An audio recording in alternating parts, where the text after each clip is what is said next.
You know what is a dream come true?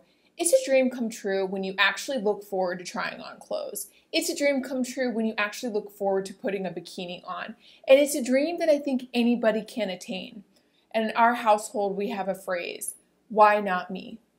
Why not me? Meaning somebody else can do it, why not me? I figured this would be a really good topic to cover because it took me a long time to discover these things and really adopt these things.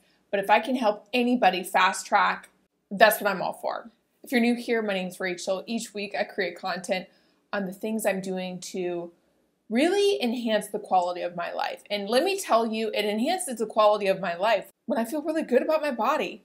And it doesn't come with this crazy struggle, okay? So to really make this simple, I'm going to break this down into 4 categories. Mindset, which I think cannot be underscored enough. I don't think we spend enough time on mindset. Mindset, fitness, food, and then other tips. Starting with mindset. There are plenty of people out there, and I think I was one of these people, doing all the right things, working out, eating well, but for some reason, not much change. And for many of us, I think there is some type of motive to not get the figure we think we want. It may be a way for us to protect ourselves. It may be a way that we identify with ourselves. And on a subconscious level, we will do whatever we can to maintain that identity, which is why I recommend things like guided meditation. That is something I always go back to. Guided meditation is something you can find on YouTube for free. There's also all sorts of apps out there where you can access guided meditation. But certain guided meditations I do are around dream body visualization. I may even do other things to manifest. And it's one of those things I do fall out of habit with it, but whenever I readopt it, it just makes such a big difference. Guided meditation really helps you align your subconscious with what you consciously want. I have some videos I will link around that. Let me tell you, if nothing else, please start there. Please start there and then report back if you notice a difference. Another mindset tip. Know that you're in this for the long haul. I think one of the reasons why people get discouraged and they may quit or stop their healthy lifestyle is because they expect to see a certain difference in a short period of time, and then they get frustrated and they say, oh, well, who cares? And they may throw in the towel. Know that this is for the long haul, and instead of focusing on the physical outcomes, focus on how you feel. How much better do you feel when you've, as I say, owned your morning and you got a good workout in? Or how good do you feel when you feel energized by your meal and not bloated and gross and regretful? Focus on those things, and over time, you will see the results of your good choices. On that note, focus on the progress, not on the setbacks. This is a concept I learned in the book that if you watch my channel ever, you know I mention this book any chance I get, and it's called The Rules of Normal Eating. It's one of those books I recommend reading over listening, say on Audible. I find I got more out of it because there's visuals in the book, but that has, especially for those that may be struggling with food issues, it is a game changer. I have a long history of food issues, and it's a book that I will reread now and then. It is that good. And in this book, the author shares that much of the time we will focus on these small setbacks and completely overlook even big progress. And if you can focus on the big progress, you're going to be more encouraged. Even the little progress, you're going to be more encouraged. On the note of mindset, I want to share with you a book that's really been helping me quite a bit, separate from The Rules of Normal Eating. And that book is from the author Patrick Bet-David, Your Next 5 Moves.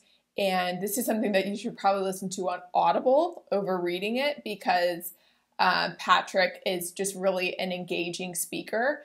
And one of the things I took from that book, and I will link it below, but I really recommend you listen to this Audible book. And for my friends that I've recommended it to, that have started listening to it, they love it as well. So it kind of validates me in my love for it.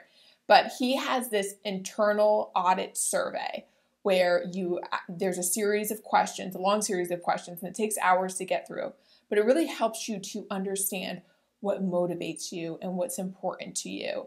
And that has been something I've done recently that I am convinced is, a much more effective approach than even hours of therapy can be for somebody who's gone to a lot of therapy. So really that ties into mindset. And just a kind of random plug of something that's helped me quite a bit lately. I like to think with my videos, you may arrive here for one reason, but may stay for another. And that's something that's really helped me lately. And I think when it comes to mindset and going after what you want, that book, Your Next 5 Moves, is outstanding. Now that we've covered mindset, let's move on to fitness. I really think it comes down to getting honest with yourself and finding a workout that works for you.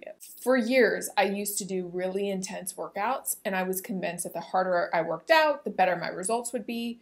But over time, I realized that those intense workouts were giving me intense hunger and intense food choices, and I was just inflamed all the time, and it wasn't the physique I was going for. I have several videos on that, but I like to share with people that you really got to be honest with yourself, find a workout that works for you, and stick with it. For me, I'm loving the Hamlin method. I do the model workout series. I also started doing his Armatics workout, which is just focused on the arms. And I just love how his workout makes me feel. It doesn't make me overly hungry. I don't get overwhelmed and scared to start my workout. I really like him as a person. I'm a big fan of. My intention is never to try and bring people over to Hamlin. I just share what my experience has been. Whatever workout program you do, I think on some level they all work. You've just got to choose what works for you and stick with it. Now on the topic of food, I would say I eat pretty healthy, but it's weird how you almost start to prefer healthy foods once you've done that for a while. I don't ever feel like I'm dieting, but I really think about how I want to feel after a meal and what I'm really feeling like. And that's something I've learned from the book, The Rules of Normal Eating. I cannot tout that book enough, but I do love salads. I love big salads with goat cheese and craisins and romaine and cilantro and chicken. And I do love a big salad, but there are plenty of times where your girl needs a burger. And I've made the mistake enough where I'm craving a burger and then I try and eat a salad, and then before you know it, I'm eating the whole kitchen. For me, I have to eat what I feel like, and the Rules of Normal Eating really helped me with eating intentionally and eating to be satiated. In addition to eating healthy, I find that avoiding processed food and gluten for me makes a big difference. There have been periods of time where my husband and I would go out to dinner a lot, and I would feel it in the bloat. And I don't just mean bloat in my stomach, but I would hold water all over, especially in my arms. And as I've learned more about lymphatic drainage and even food allergies and how they impact the lymph system, including gluten, it's encouraged me more to stay away from those processed foods and things like gluten. I'm not crazy about it, and I probably will do a what I eat in a day video pretty soon here, but that's something that's really made a difference, is avoiding those kind of processed foods. In line with that, I do take supplements, and one of the supplements that really helps me with cravings is this Catalyst Gold. I made a video about this a few years ago, and of course there have been times where I ran out of it and I'm like, do I need to buy it again? I don't know. And then I always go back to it. It's something that for me, whenever it's late afternoon and I am stressed and I just want to stress eat, it's likely because my blood sugar has crashed, and I take this and I swear it just gives me energy and it takes away those cravings. I love this. And what's really cool about this product is any site you go on that it's sold, Anthropologie is how I discovered it. It's sold on Anthropologie, it's sold on Amazon and other places.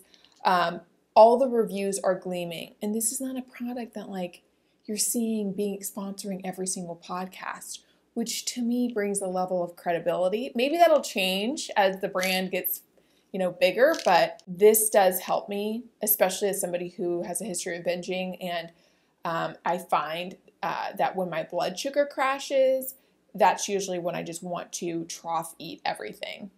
Which brings me to another point on the topic of food, and that's eating for your blood sugar.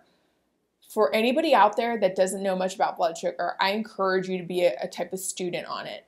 There is an influencer, if you're going to call her that, referred to as a glucose goddess. That's how I learned about the world of blood sugar. And if you can manage your blood sugar, it really helps you reduce that chance of like wanting to eat everything. And doing things like intermittent fasting, starting your meal with greens, having vinegar with your meal. So like with a salad, having ACV or red wine vinegar, doesn't matter about the type of vinegar, but it really helps manage blood sugar. But doing that really helps to reduce fat storage. It helps manage your hormones, and probably not doing the best job explaining it, but if I can share with you that learning about your blood sugar makes the world of a difference. And I find for me, it's helped me in many ways with my relationship with food and even the results I'm getting just overall. Have to let you know about that. Some other tips, really, these are probably reminders, but sleep is everything. In line with hormones, when you don't get a good night's sleep, your cortisol levels raise. What happens when your cortisol levels raise? Well, then you want to essentially eat everything. That's the Cliff Notes version of it. There's much more to it than that. But I even realized, like even recently, I've been trying to wake up really early and work out first thing. And because I'm not getting enough sleep, it throws off my day because I just want to eat everything. And I'm not going to deny myself. And so I just end up eating a lot more. And I know it's because I haven't gotten a good night's sleep. And I already know that just because I know how I feel when I don't get enough sleep. I also bought an Oura ring. Verdict is still out. I go back and forth. Like at some points I'm like, this is great. It's giving me an incentive to get more sleep and better sleep. And then at the same time, it's kind of like, really, do I need another thing? Verdict is still out. But sleep is huge. I think I've even heard of some celebrities focusing on their sleep in order to lose weight. In addition to that guided meditation that I mentioned earlier within Mindset, doing body visualization after your workout is immensely powerful. I've shared that in a few videos. I will link them, but it can be very easy for you to do a body scan, visualize how you want your body to feel, and feel what it would feel like if you were to have that dream body you want. Your brain doesn't know the difference between reality and what it's thinking, and that by visualizing your dream body, you're essentially communicating with your cells on what to do. That's the concept there. And so, as with many of these things, I just find I fall in and out of it, but that's kind of how life goes. So I'm not the person that like starts doing something and does it forever. I sometimes just fall out of things, but that often is the teacher for me that it makes a difference, is when I notice how it makes me feel when I don't do it. Other tips, of course, staying hydrated, monitoring your caffeine. I mean, some of us drink way too much caffeine. I know I just love the taste of coffee, and sometimes I just overdo it. Managing alcohol, of course, too. There's all sorts of helpful books around alcohol and really getting clear on what it does for you and if you really actually want it. For the months I've done, say a dry January or just any type of dry month and not had alcohol, it's really helped me be more selective with when I'm drinking. Like, I'm not just going to drink for the sake of drinking. It better be a good margarita. It better be good.